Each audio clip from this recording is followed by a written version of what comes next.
પ્રસાદી ધરાવે, બત્રી ભાગના પ્રસાદ ધરાવે, પણ મારા બાપલા મારું ખડખડ ગામ, મારા વેલણ બાપાનો ધૂળો,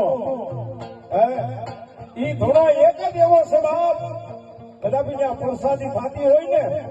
મારા ખડખડની માલિકા,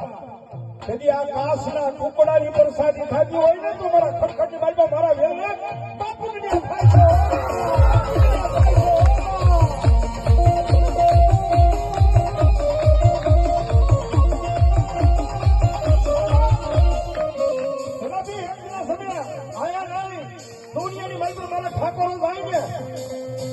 અને એટલું બોલે મારા વેલા બાવા, હાથ પાડન ભરામણ કરવા ગિરનારની માલબંધી તો જવાબ ન કરું, હું તો દુનિયાની માલપા મારા ખડખડના એ બાપ તો મારા વેલના બાપુ નો જોતા.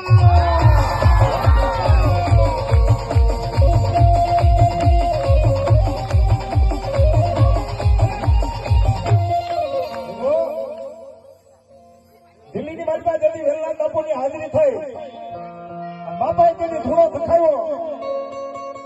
એ દિલ્હીની માલિકા અને જે હારો ભારો જે બાદશાહનો બગીચો હતો ને ત્યાં બાપુ ધૂળો ધખાયો. હો બાપ, દિલ્હીની માલિકા એક દિવસ, 2 દિવસ, 3 દિવસ, 9મો દિવસ થયો અને બાદશાહને ખબર પડી ગઈ, કોઈ તેને વાત કરી કે કોઈ સૌરાષ્ટ્રમાંથી કોઈ સંત આવ્યા છે અને જેને આપણો જે હારો ભારો બગીચો છે ને બગીચાની મારી પાસે ધૂળો ધખાવ્યો છે.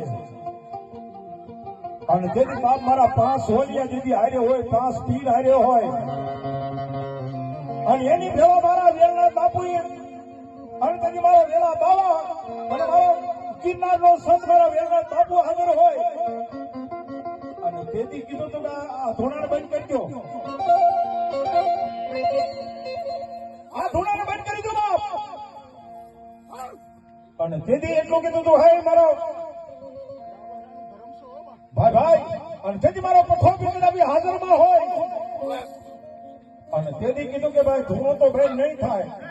અને તેથી કીધું ધૂણો કેમ બંધ ન થાય, અને તેથી વેલા બાપુએ કીધું તું કે આ દિલ્હીની માલપા તો તારો આખો બગીચો તું કદાચ ઉપાડી અને